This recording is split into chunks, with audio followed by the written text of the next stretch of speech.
Hi, I'm Damon Rascala. I'm here to bring you our Practice Makes Perfect video interview series. And today I'm joined by Matt Esler, the Managing Director of Padua. Matt, welcome. Thank you, Damon, and thanks to BetaShares for having us. Pleasure. Thank you so much for joining me. Can we begin perhaps with you telling us a little bit about your background, how you've come to build your business, and a little bit about your history? Sure. Well, I made the big decision with my sister, believe it or not, to go into business together. So we both come from a technical background, so very focused on high quality advice, technical advice, strategic advice. But we both sort of diverged from technical services. I was sort of head of technical at Advance, and Emery was head of technical at Centric. So sort of different. I was on the asset management side, and Emery was on the practice side.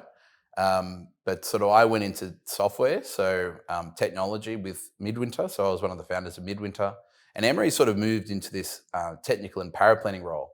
And so when we came together and decided to set up Padua, it was all about connecting advisors and paraplanners and their clients together and sort of building a technology platform that allowed that engagement and focusing really on quality, time, obviously, trying to save time for the advisor and cost. That was the main things for us. And I guess the fourth one is engagement for us. I think that trust element is really important from an advice perspective. And let's start with a big question, I guess, to begin with. In your mind, what are the key reasons why a financial planner might want to outsource their paraplanning or their virtual assistant type services? What's the reasoning behind that? I think a lot of advisors, when they're thinking about outsourcing, cost is the main consideration. But I think if you focus on cost alone, you're probably only looking at one quarter of the piece of the puzzle. I think that the time element is a huge one. I think that time it takes to actually produce the advice internally or through, either as a DIY advisor or in-house with a paraplanner is a really important consideration. But also the quality. If you think about either doing it yourself or having one or two or a small in-house paraplanning team, which is usually the case with advice practices, you don't get that full breadth and depth of technical expertise and paraplanning expertise that you might have with a group like Padua that sort of not only focuses on quality assurance, which is the compliance element, but really making sure that across the board we've got each advice type covered, whether it's self-managed super funds, trust structuring, aged care, social security insurance, and so on. Sure. And you touched on time savings, which obviously are hugely critical. How do you see that varying between simple and complex advice? And I guess even to take that a step further, how would you differentiate complex from simple advice? Yeah, it's a great question. In our business, we think about number of strategies being simple or complex. Others think about it in terms of, whether it involves more sort of complex advice strategies. I mentioned self-managed super funds or trust structuring and those sorts of elements. So I guess, if you think about how long it takes to produce even simple advice, it's amazing how long it takes. 8 to 12 hours on average for advisors is what the data sort of shows. When you get into complex, you're sort of talking about sort of 15 to 30 hours. So that's a huge amount of time for an advice practice to spend in terms of producing one advice document for one client. And I think that's where outsourcing really helps. We've developed a platform that enables advisors to submit advice requests really simply and effectively, whether it's, reviews or ROAs or simple and complex SOAs. We've sort of designed the platform to ensure that the advisor can engage with the paraplanning team effectively. And when I say team, that's an important consideration. As I mentioned, you've got to make sure not only is it a team that's looking after you, but we've sort of designed it so it's in-house like, so that you've got that interaction not only with the paraplanner, but also quality assurance managers and other senior members of the team. And building a platform that allows the advisor to sort of see the workflow happening and really have that anxiety level down in terms of getting the advice back quickly is really important. So we always talk about the quality that brings, not only through the technology having sort of compliance parameters and technical parameters built into it to ensure that the inputs that the advisors are giving are the right inputs that are required for the output, but also making sure that you've got the right people behind you to actually produce the advice effectively. And that combination of technology and human, or AI and HI, as we like to say, really does make a big difference in terms of, helping the advisor with compliance, ensuring that the turnaround times are quick and effective, making sure that we can reduce the cost. Like if you look at our costs, they're comparative with, offshore power planning providers, despite the fact it's a high touch Australian onshore business with, very high level expertise. And so we've been able to do that because of the scale that the technology brings. And I guess the last part is the engagement, making sure that the outputs, digital outputs and also more traditional outputs are engaging and really enabling the advisor to explain the benefits of the recommendations, whether it's strategic or product, but also then being able to show what the cost of the advice is and then really being able to show the value. So if you can highlight how much more strategic benefit you're adding, less the cost of the advice, that gives the value.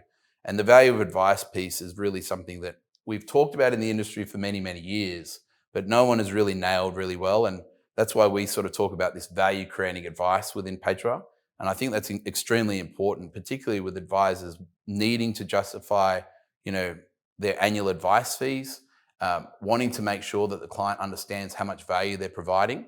Those sort of elements are critical. And you did mention the word standards, something else that comes to mind when we're talking about that. Of course, hot topic of the day, week, month, and probably the next 10 years is data security and cybersecurity. Can you talk us through your processes for that and give us, I guess, some comfort around how you handle that? I think this is something that advisors really are starting to look at a lot more, but it's absolutely critical. We set the business up as a tech-enabled services business, and technology is at our core. And we've spent a huge amount of money and a huge number of resources in building out that technology capability. And from a data security and cybersecurity perspective, you've really got to make sure that your data, either at rest or in transit, is encrypted. That'd be absolutely the starting point for any engagement with offshore or outsourced power planning. So we're onshore, of course, but if you're outsourcing, you've got to make sure if you're passing data over, it needs to be encrypted, it needs to be protected, and it needs to be confidential. So I guess the key thing for us is, and the money that we've spent in this side of the business is penetration testing, making sure that the group that you're working with has annual pen testing. So this is where white hat hackers actually try and get into your system and try and basically, they're hacking into your system, and what they're doing is working out where your vulnerabilities are. That is absolutely critical. I'd be saying to any group that I'm outsourcing, what sort of annual pen testing you're doing? Can we see the results? Is it both web application and your internal networks? Absolutely critical, because you've only got to look at Medibank, Optus, these sorts of things. It's a huge risk putting data in someone else's hands, and this is your client's data. This is your livelihood, so you've got to make sure that's covered, and making sure that you're covering yourself from a ISO certification and other certifications that are available now. If you don't have that, you shouldn't be in the game. On the topic of transition management, SMAs are clearly on the rise. We've seen that in our business. I'm sure you've seen that in yours. A lot of people, we feel, are maybe doing it. It might be considered a bit of a ROA killer. Do you see it in the same way? And if so, what does that mean for the advisor? Yeah, certainly from an ROA perspective, even if you look at the QAR and Michelle Levy's comments in the consultation paper and most recently the recommendations that have come through, the SOA and the ROA are mistaken for the financial plan and the review. The SOA and the ROA are a legal document. They're not the actual financial plan or the review document. So if I'm going into an SMA to remove an ROA, that means that you might then have a file note and say there's no change or whatever, and you're not necessarily engaging the client with an ROA. But if you're not engaging the client with an ROA, what are you engaging the client with?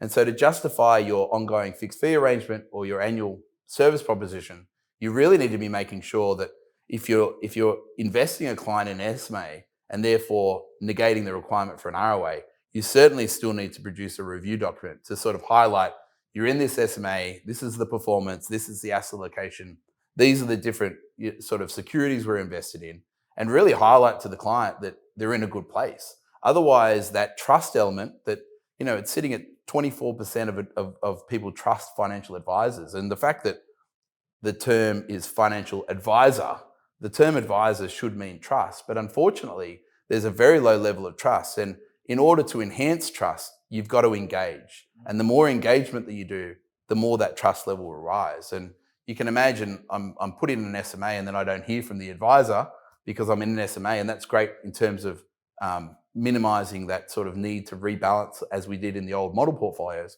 But you still need to make sure that you're engaging the clients. And our review documents cover that. And so a lot of our clients, when they saw this review document, they were sort of saying, even the clients in SMAs were saying, gee, I'm going to do this every month now. I think that's a bit of overkill. But, you want to engage clients quarterly or half yearly or yearly at least. And that's a great way to do that. So that's a huge advantage of the ROA and the SOA. Can you think of anything else off the top of your head? Any big pros or cons for ROAs and SOAs at the moment? Look, I think the move to digital is very, very important. I think the old, Word document template, SOA or ROA is a thing of the past. We've really focused on not only building a digital SOA and ROA output, or financial plan and review, as we like to call it now. But we've also spent a lot of time on dynamic wording. A lot of paraplanning firms use what they call strategy wording, which is incredibly templated and boilerplate type option. And you can see it in all of the plans that come through. And what we've done within our digital SOA and framework is really make sure that each of the recommendations you're making, each of the benefits that you're outlining and different other considerations and costs and whatnot are actually incorporated into the actual wording itself. So you can see it's personalized, you can see it's customized, and that's all through that digital interplay. And I think, one of the big things that we focused on when we built Padra was build out a really strong research division. And that research division focuses on platform research, and we actually aggregate investment research and insurance research. And the reason why we aggregate is that none of the insurance or investment data providers cover enough of the investment or insurance universe. And so by being able to aggregate those, we have got a broader universe. And so, we cover sort of 22,000 investments in that aggregated universe. On the platform side, we cover nearly 2,000 platforms. You wouldn't have thought there were that many platforms, but it's a huge number of platforms in the industry and a huge number of investment options. And being able to leverage that data and bring that into an advice document digitally is super important. Yeah, I completely agree. I think, few of the themes that have come through today very much centered around the building of digital processes, the integration of technology. I think you're in a very unique position given your background, history, and experience to comment on this. So I'd like to ask you, what is the future, in your opinion, of robo-advice? It's a great question, and it's one that we've been sort of thinking about for a long time. And, if you think about the robo experience that sort of came about in the US, a decade or more ago, it was focused on, groups like Betterment, who were building basically a digital portfolio based on a risk profile or a risk appetite. In Australia, obviously, our approach to advice is a lot broader. If you think of the advice types that we cover, it's hugely more broad than just investment, investment planning. And so I think that the move to digital advice is really going to be focused on having digital as the platform, but absolutely requiring advisor involvement. We talk even within our own business of HI and AI, that combination being critically important. And the HI that we're talking about is the actual quality assurance and paraplanning support. So what we're trying to do within our technology is actually take a lot of the heavy lifting away from the advisor from a technical and strategic perspective and a compliance perspective.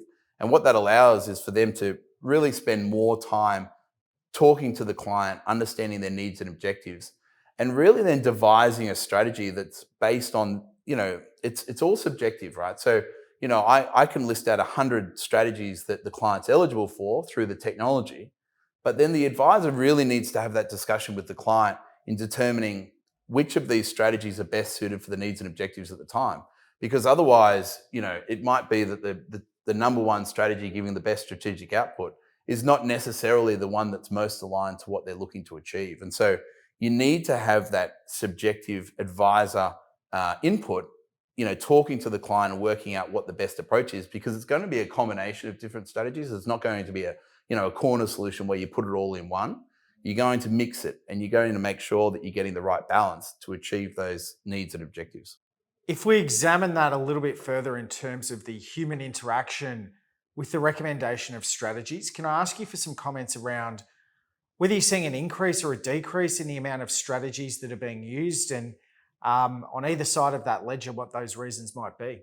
Yeah, we've seen it's quite interesting on the strategic side. We've actually seen strategies narrowing, which is a huge concern, and we're really going out of our way to enable advisors that are using Padua to expand the remit or the breadth of strategies that they're implementing. The reason why there's been a narrowing is pretty obvious. Like the compliance and regulatory regime has obviously got tougher, and that's known throughout the industry, and advisors will be fully aware of that. We've seen FOFA and then FASIA and various others, the Royal Commission.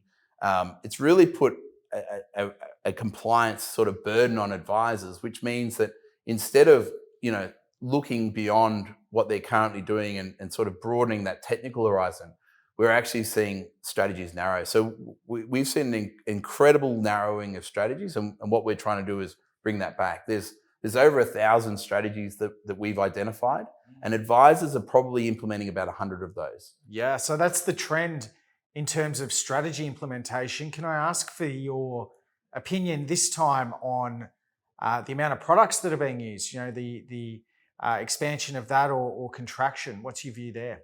Platforms have done the opposite, funnily enough. So platforms have actually expanded. There's been a proliferation of the number of platforms that advisors are using.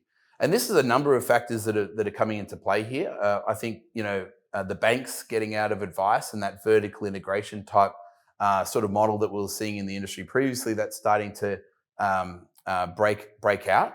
The other thing that we're seeing is industry funds becoming more, retail focused and advisor focused, and that's really leading to that broadening of platforms that advisors are using.